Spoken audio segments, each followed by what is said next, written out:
Welcome back to Case Break Analysis. I'm JT with another Case Break simulation. Today we got a big one. This is 2022 Panini Contenders football. Can you get the big hit that will make you a thousandaire? Usually these cards produce some sort of iconic rookie, and Contenders 2022 maybe no different. Although I've only been doing these types of videos for a month or two, and I will say that having these come out so late seems weird to me, and I never actually realized it until now. But if you're new to my channel, what I'm going to do is I'm going to give you a whole bunch of information on this product, and then I'm going to tell you likelihoods of getting different hits, different teams, different players, and what is the strength of this product. So when you join into breaks, or you go and you buy a hobby box or a blaster box or any sort of type of pack for this product, you're well informed. You know how you're spending your money. And here's the biggest thing that I try to stress: you are likely gambling when you are buying into breaks oftentimes, especially if you do it blindly. A lot of this is luck, but with the help of a little analysis, which I'm providing to you for free, you can go into these breaks not gambling as much with actual background information. Gambling's luck, but because there are odds here, we can reduce that luck down to some sort of probability. So here we go. This will obviously Contenders, and a disclaimer: if you do take my advice and you spend money, I can't guarantee that you're going to get a hit, but I'm gonna try my hardest to get you what you want. So I'm not to blame if you lose money. I'm also not to blame if you get a huge hit. So the credit is yours. You can take it, run with it. I am fine if you do not give me any.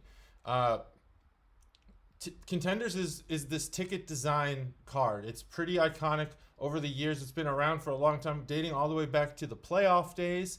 And what I mean by that is the playoff set, the brand playoff. I don't remember who produced playoff, maybe Leaf, or maybe playoff was the brand, and they had a bunch of other subsets. I can't remember. It's like Pro Set, playoff, whatever. They had the Randy Moss rookie card, and I'm going to show you a couple of cards here. One of them being Randy Moss. So it's definitely recognizable in that ticket design. They have a very, very, very sharp focus on autographs, and so if you're a memorabilia collector, you might not find what you want here. But autographs, man, there's thousands of them, thousands. When I was going through this checklist, there's just like thousands of autographs. I can't believe how many. There might be over 100,000 autographs in here. That might be an oversell, but based on the case configuration and how much they're saying is in these, I mean, there could be, geez, so freaking many autographs, and it's reasonable to see that rookies sign a lot. Also, the rookie cards, even the base rookie cards, which I think all of them are autographed in this set. None of them come as a standard base card. Huge focus on rookie cards. So you're going to find a lot of iconic rookies here. And then there's variations. So let's talk about the history just a tad. I know you want me to get to the meat and potatoes of this, the actual analysis, but I mean, come on. Contenders, this is a huge product. The obviously number one, probably most popular Contenders card of all time is the Tom Brady rookie card. There is an example of that. Then the Patrick Mahomes card from 2017. And then Drew Brees had one. This is back when it was playoff contender. And then 98 playoff contender has the Randy Moss.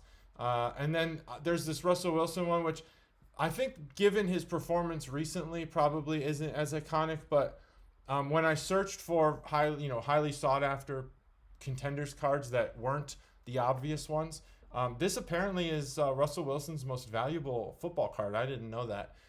So that's cool. You're going to get 6 cards per pack with 18 packs per box. That's a really good. I like that mix. I don't know about the 6 cards per pack. I want to get as many cards as I possibly can. But oftentimes when you get that, you're going to get watered down product like Top Series 1. So 6 per pack with 18 packs. I like that. Gives you something to open if you're buying personal hobby boxes.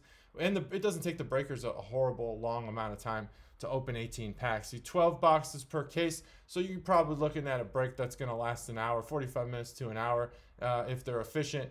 But you're going to get 5 autograph cards. One of them guaranteed, at least that's what they say, guaranteed to be signed on card. And most of those, the majority of those on-card autographs are going to be the cards that were signed at the Rookie Premier Showcase. which Panini does every year. If you follow Panini on Instagram or Twitter, you're going to know that they do this rookie premiere, and a lot of the rookies come. And this is where, if you're unfamiliar with how memorabilia cards work, this is where a rookie will stand in a cubicle essentially for about an hour, putting on jerseys and taking them off, putting it on, take it off, put it on, take it off. And those are technically player-worn jerseys, and they'll cut those up and put them in products like Don Russ, where a player-worn jersey is acceptable. Obviously, it won't be in something like National Treasures, where it's probably got to be game-worn. If you see player-worn, what you're getting is probably that. A player stands in a area and just over and over and over takes on and puts on and takes off a jersey. So why I'm mentioning that is because the rookie premiere is where also these cards are being taken in box loads for players to sign. So there's thousands and thousands and thousands of them. And then what happens is they'll send their home a lot of the stickers. And that's why stickers happen, because they send them out to players to sign at their homes and stuff. You get one parallel and 18 inserts. Tons of inserts in this. However, oddly enough, Contenders is not known for its inserts, and you get a ton of them per box. You're better off if you're an insert seeker, if you're a set builder for inserts. Maybe lean more towards the Color Blast or products like Panini Prism, where there's more appeal to the insert cards. Not that they all suck here; they're just not that iconic. You're gonna get, here's your base card here. Here's the Josh Allen version. Season ticket is gonna be your absolute bottom base. And then you're going to have these parallels. The veterans are going to be on season tickets, and the rookies will be on rookie tickets, I guess. I don't know. Red Zone, Stardust, and then the rest are all numbered. I had to make some assumptions about the print run here when you see my simulation, but I think I did a decent job at evaluating how much, and I'll talk about that if you're interested. And then the rookie tickets, those are going to be autographed. I'm pretty sure, from what I could find, all of them are autographed. There's not a base card for the rookies. And then, so there's the autographs and there's rookie premiere autographs. So the rookie autographs might be stickers. Anything that's labeled as an RPS is going to be on card auto. And so here's your parallels of that. And then there's also variations, like photo variations, or, they go horizontal to vertical, vertical to horizontal, whatever the case may be. And then there's, cracked ice. This is a cracked ice parallel, I believe. And then there's also a short print called Mosaic. I don't even know if I have a picture of that, but I don't even know what the mosaics look like, to be honest. It might be a chrome style thing from Panini Mosaic. I don't know. I've not seen one. I think it's a new short print too, so no way to know. And then they also do a throwback to the 2002 version of this. It would have been cool to have a bunch of 2002 rookies in the checklist, but I think they're this year's rookies with the 2002 design. And then Signs of Greatness. I think this is probably one of the better sets in this product. It's a decent checklist, and it's going to be veterans. So you're buying this product probably because you want to collect rookie cards, but you do want to get a guaranteed hit, something that during the break is going to make you at least some ROI. Signs of Greatness is probably that. You have guys like Aaron Rodgers where you're going to be able to sell that card for a good price. And then there's a lot of inserts here, like I mentioned, and I don't think really any of them have the staying power of the base set, the actual ticket looking card. But, you got to throw inserts in there. Getting 18 per box, I think that's pretty good. That's basically one per pack, right? Because there's 18 packs. I'm not sure if that's the true configuration on how they collate, but it's probably exactly what it is. At Steel City, this case is going to cost you $49.99.95. $4,009. It's $5,000. Let's just put it at that. And what I'm going to do here, if you are new and if you're not, you jump ahead a couple seconds, even though I'd love for you to stay and watch, because YouTube gives me all these stats that tell me how long people watch for. And it'd be nice to just see that people didn't skip ahead. But if you want to, feel free. I'll probably explain this for about 30 seconds. The distribution of the dollars by the number of autographs that exist here is what I'm about to show you. So there are obviously some assumptions I had to make about the print run because Panini doesn't put that information out. How many exist, but there are thousands and thousands and thousands of autographs in this product. And so what I've done is I've then figured out what is the likely print run for any card that's not serial numbered. Then I add that to the cards that are serial numbered, and then I get this total number of autograph cards per team. So you have the unique number. There are 236. That's a definite number. That I got out of the checklist. There's 236 cards for the Atlanta Falcons that are autographed. But that is not how many there are. If you were to buy, let's say, every case of Contenders, think of it like that. You would get 236 unique different cards, but you would actually have around, if I'm right with my print runs, 11,812 total Falcons autographs. And that's what that number means. So it's kind of just the print run exploded out to the actual number. Now, what I do then is I take that $5,000 price and I say if all autographs for every single autograph in this set is equal in price, how would we distribute the cost of that case by team? And that should give you a good idea of whether you're overpaying or underpaying for a team. Because when there's more, that probability is higher. When there's less, the probability is lower. It's simple math. But it's very important to go into buying your breaks knowing that the probability of getting a hit changes by team. It's not about who you might get. It's about you want to maximize the number of hits you can get. And in this case, the Falcons have the most autographs. And if you wanted to pay an even distribution for that case price, you're going to pay about $300 for the Falcons. That means that your probability is higher than every other team. Not guaranteeing that you're going to get a Falcon, but boy, I'm telling you that the probability is higher than every other team that you will get a Falcon autograph. So it's worth paying a little more. And as you go down this list, this is teams 1 through 10 in the number of total autographs. Your probability decreases as you go down. Therefore, your price should decrease as you go down. And the same thing will be true for things like memorabilia, insert cards, and parallels. But we're just going to talk about autographs for now. This is 1 through 10. And then I'll take screenshots so you know you can go onto Facebook or eBay or wherever you're buying your breaks, and this will be informative for you. Here's 11 through 20. Okay, so the Ravens, Jets, Chiefs, they're kind of in the middle. And then here's 21 through 30. Now there's probably a couple teams after this. Let me see. But most of them are going to be these dual teams, and I'm not really going to cover those. So the Bengals and the Panthers are the least. You have the least probability of getting a hit, which means you shouldn't pay that much. You should pay between $40 and $50 for those teams if you're an autograph seeker.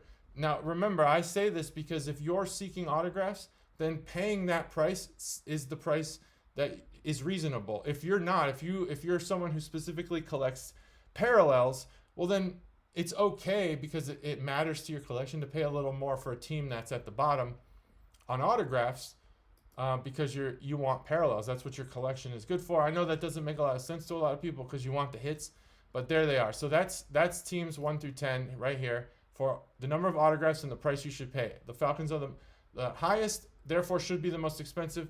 I will go over what happens if the players on a checklist for a lower team, like the Steelers, have better players than the Falcons. Well, I'll go over that. That's called checklist strength, and that's the next thing I'm going to do. But right now, I want to show you just so you have it and you can take screenshots of it. Here's 1 through 10 of the most highest probability of you hitting a memorabilia card, and there's very little memorabilia cards in this set. So ignore this price. Don't pay $400 for the Steelers because they have 1,500 memorabilia cards. That's a very low amount for the number of cases that they're going to produce, which I think will be between 3,000 and 4,000 cases. That's a ton of cards. And we're talking about probably well over 1 million base cards.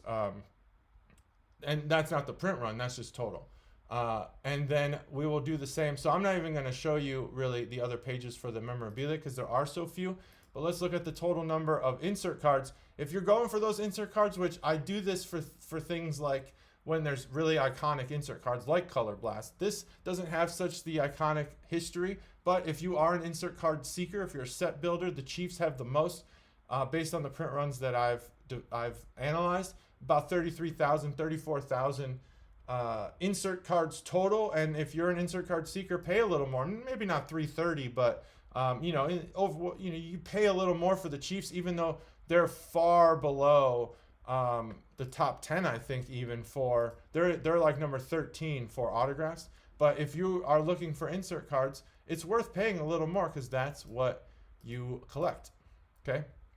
So that's that. And then if you're a parallel collector, well, the Rams have that many, about 3,000 parallels. I think that's right, based on the print runs, that most parallels are serial numbered other than the red zone and the Stardust. Those are not numbered. So I had to make some assumptions about that. And so I just kind of figured out maybe if they're between 3,000 and 4,000 cases, how many parallels. You're going to get one parallel per box, it said. So then I had to just figure out how many parallels are there based on the ones that are serial numbered, subtract the number that you should have in 4,000 cases, which is 18 times, or 12. How many boxes? 12 times 4,000, and that's how many parallels you should have. So then you split that up by team. Okay, so that's what I got there. And you could pay a little more for parallels. Parallels, there's a lot of one-on-ones here. And parallels might include, they do include printing plates, the golds, the one-of-ones, all that stuff. So there's that. Now, I know what you're thinking. You're thinking, well, that's great, but I'm going to pay for the team that has the best players. I want the team with the highest valued rookies, or the chance to hit that Patrick Mahomes auto from 2017, which isn't in this product. I'm saying if it was 2017, you want the equivalent card. So how do we do product strength? Well, there's not a lot of ways to do it with players that are rookies, but what I do is I go and I find out how popular is each player by name for searches on the internet for their sports cards and memorabilia. So I compare them to each other. It's all equal. So one player might have a lot of, like Patrick Mahomes, he gets searched for a lot. People are trying to buy his cards, so there's a lot of searches. And people aren't trying to buy, certain offensive linemen, for example. And so they have very low popularity online. And so what I do is I compare those numbers equally. I normalize the numbers, compare them against each other, and then I'm able to say how many, basically I split that into 5 categories, 1 through 5, and that's their grade, essentially, their strength grade. So if it's a 1 or a 2, they're not very popular. You'll either sell at a loss. It may take months and months and months to sell that card, or you might not sell it at all, and it'll just sit in a box on your shelf.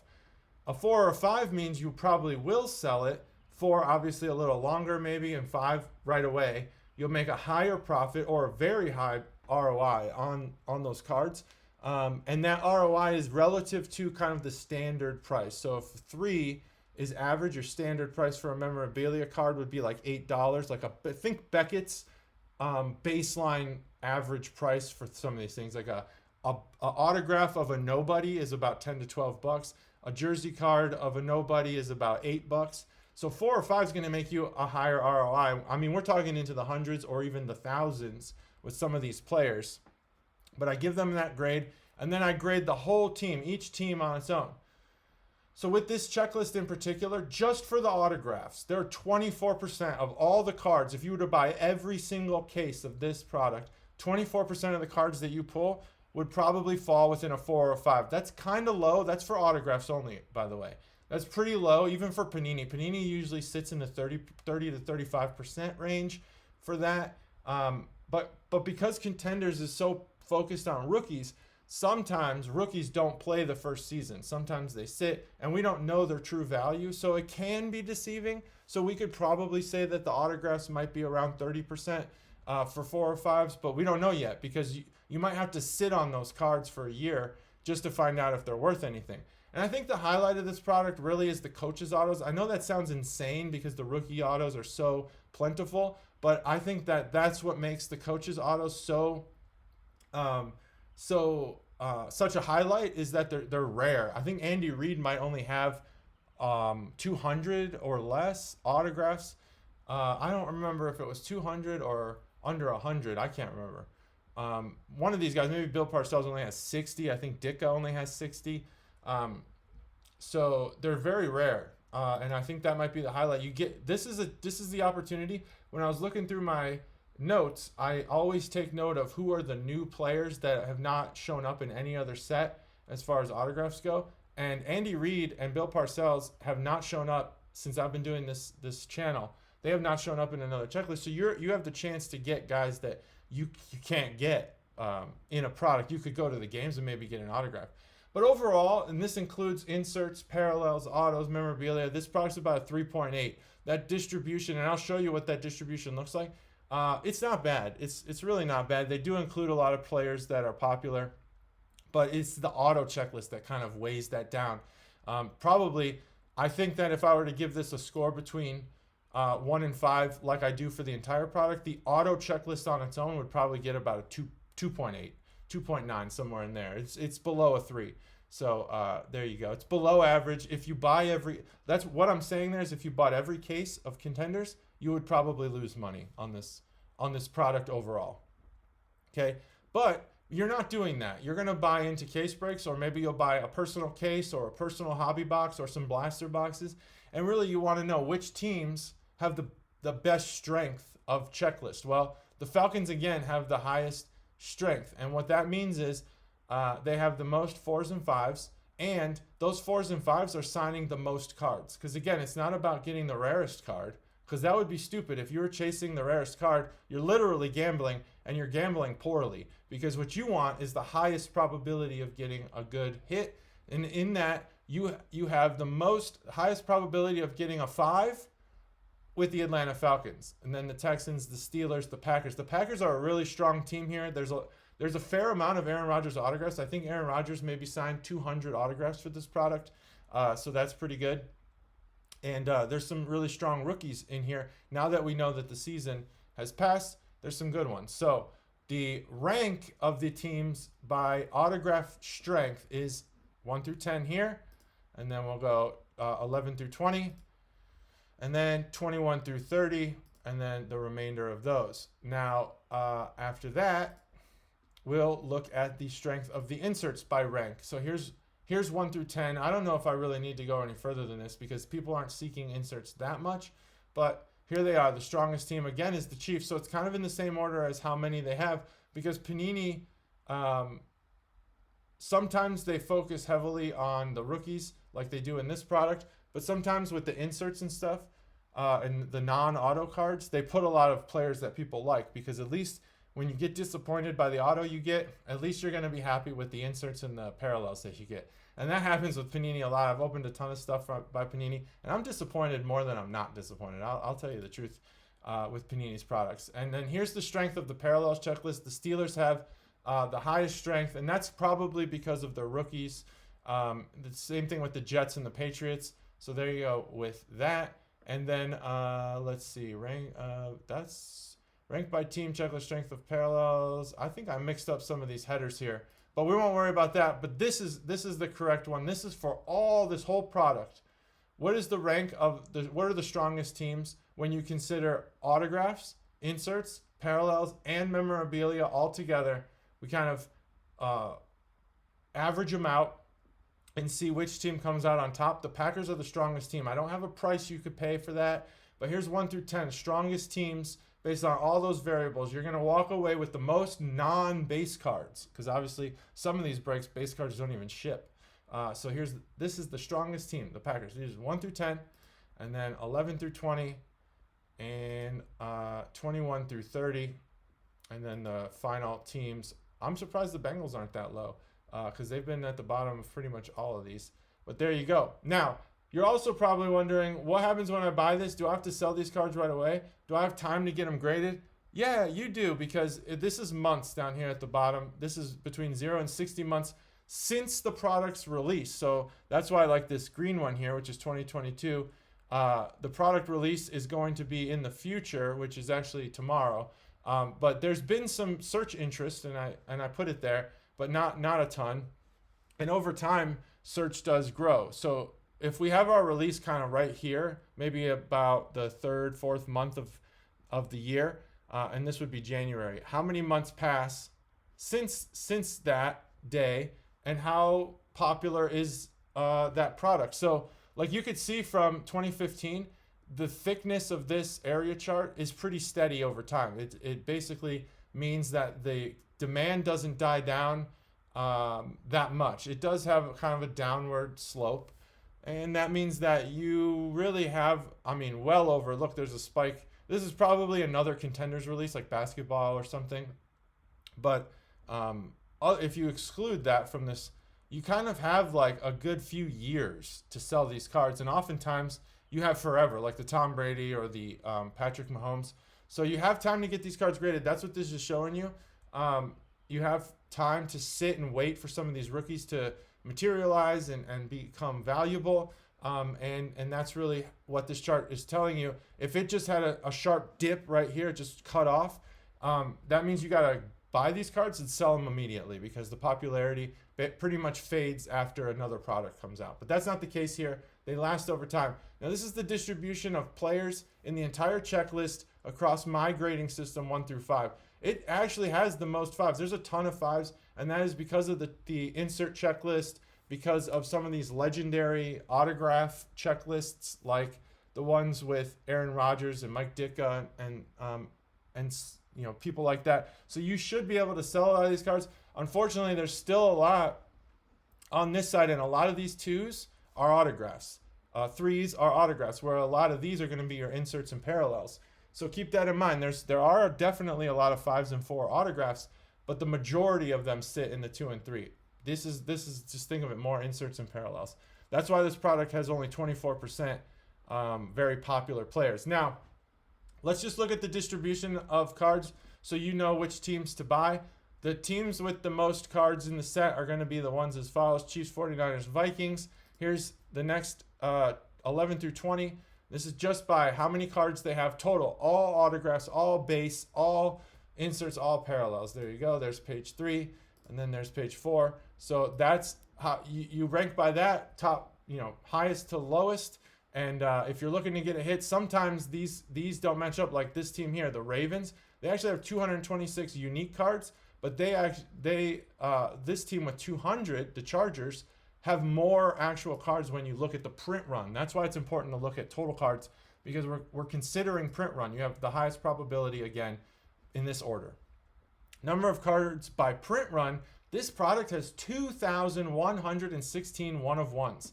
That's a lot. That's probably, I have to look back, that might be the most I've seen ever in doing this channel. 2,000 one-of-ones.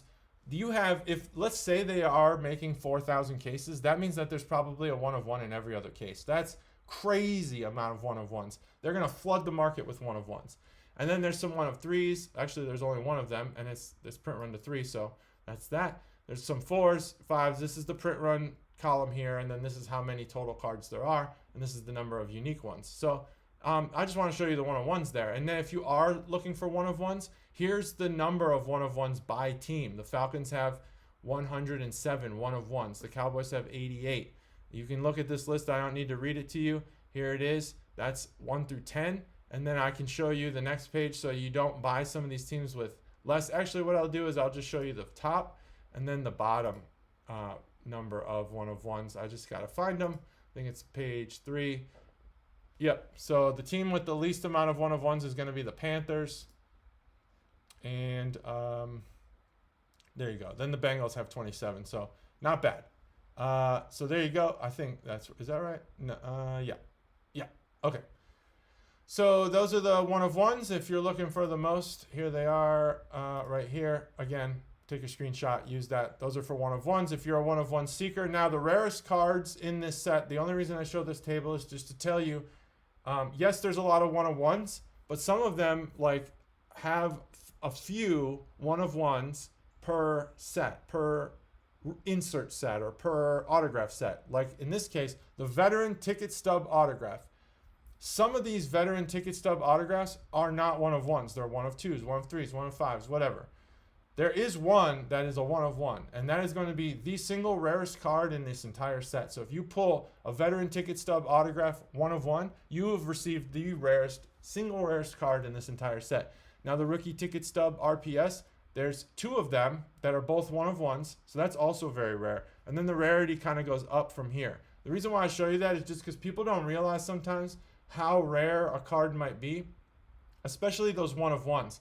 Like if we go forward here, there are cards that are 1-of-5 that are more rare than some one-of-ones. Think about that. That's crazy. So that's what we do there. Now, I do simulate the case break. So for anyone interested in realistic results, stick around and watch this.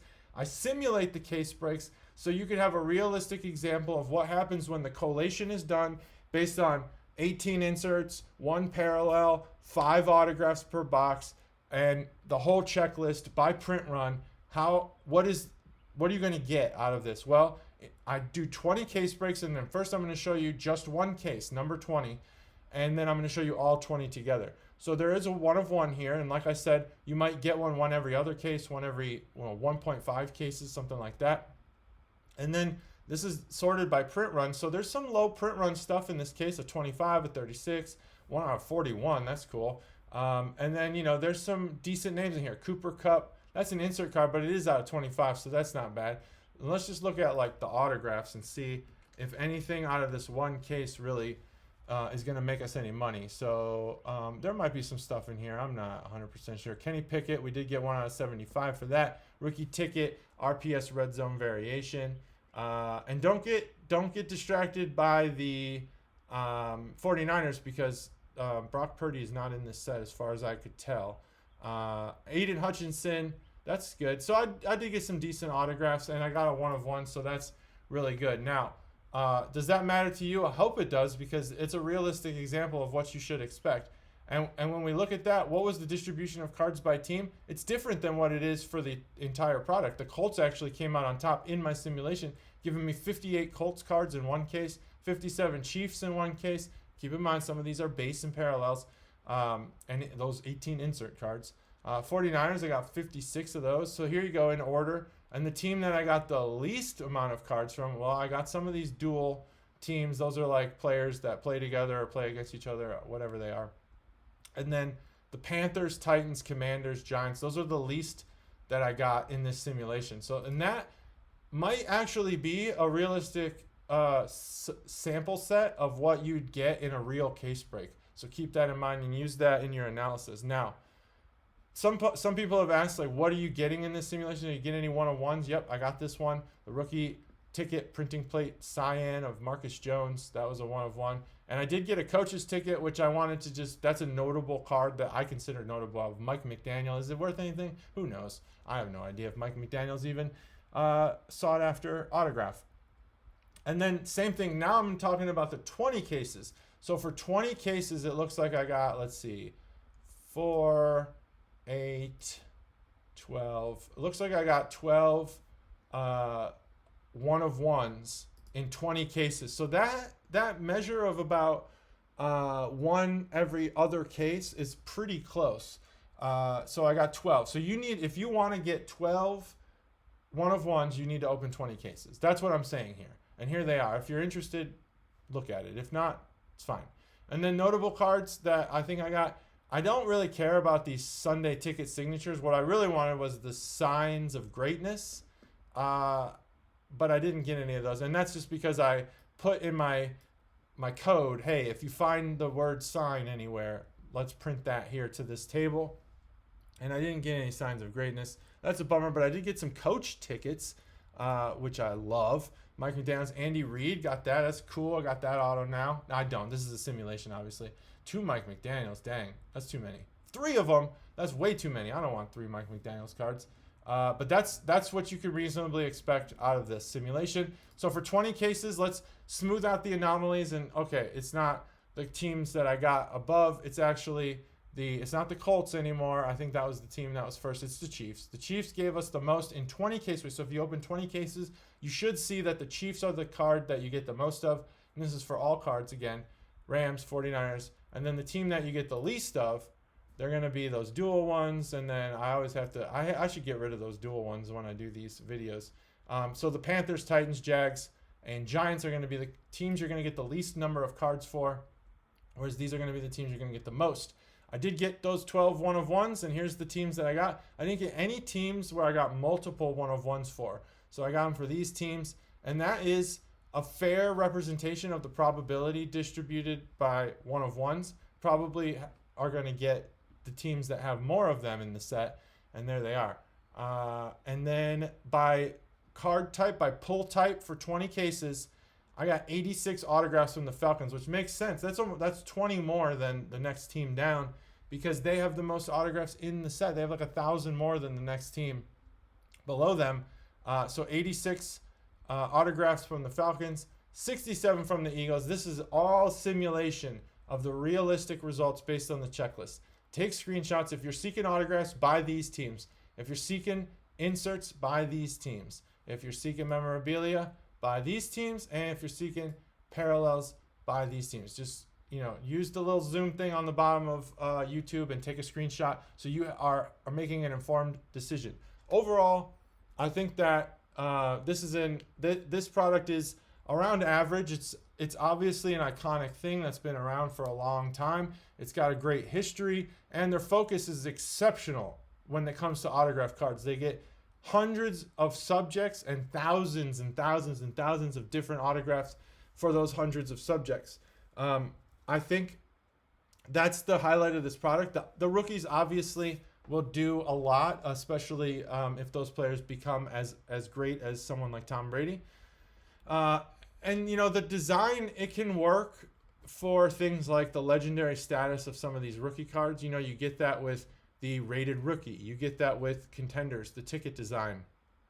But some collectors might find it to be redundant and lacking innovation. So, keep that in mind when you're talking about the veteran-based cards. Probably no one wants them. And I do, my personal opinion is that I don't really like the design of these cards, to be honest. I think that the ticket design is dumb, but that's just me. I don't get it. Takes up too much space on the card. And then the final base product, it's shiny, it's smooth. I like the way that these cards feel. They are on thinner cardstock for the base, thicker cardstock for like the memorabilia, of course. But there's an optic version that will come out later in the year, and that's probably a better card. But for a paper product, this actually does feel rather high end, even though it's not. It is not high end. But don't ignore that $5,000 price tag. And I think personally, I used my my print runs. I actually scaled back for the base set because it was like way too many. It was going to weigh down my processing for my computer. I think this set's going to be way overproduced. Be careful with that. It is going to be 10. I think that the base print run is going to be well over 10,000 per card. And that's a ton of cards just to sit around in some card shop and charge 10 cents for. But based on all that, I think everyone should buy this product. I don't think there's anybody who shouldn't. You casual collectors, jump in, buy the teams you like in a break, or just buy some boxes and keep all of the cards for yourself. The slab people who like to get stuff graded, these cards are definitely worth getting graded. Go ahead and buy them. Maybe lean towards the breaks so you're not getting so much crap base that you're not going to do anything with. Because you're going to get like 1,000 base cards per box, or per case, I mean. And then investors, yes, this is definitely a product for investors, even though it isn't a high-end product. It's great for investors. Set builders, go buy some personal boxes. Build out those insert sets. You're going to get 18 inserts per box. It doesn't make sense to get into breaks as a set builder because what are you going to do? Just have like one team for inserts, and you're going to have to buy all 30 teams. So just buy the boxes. Kids, buy the boxes. Not sure if breaks are worth it for kids based on the price, but and I'm talking about kids who are not good at handling cards in this case. Team breaks, yes. Random team breaks. Typically with a product like this, I'd say no, don't buy random team breaks, but I don't think the disparity between the top and bottom teams is that bad. So I think you're probably safe buying into a random break. That's it. That's Contenders. It's a long video, but hey, this is a big time product. Hopefully you use this video, screenshot things, do what you need to do to make smart, informed decisions. I just want people in the collecting community to stop wasting money. I see so many chats that are like, oh, this break sucked. I wasted my money. Don't waste your money. That's gambling, folks. Don't gamble. Use my videos. That's analysis. And now you can make better decisions. Thanks for joining me, and we'll see you next time.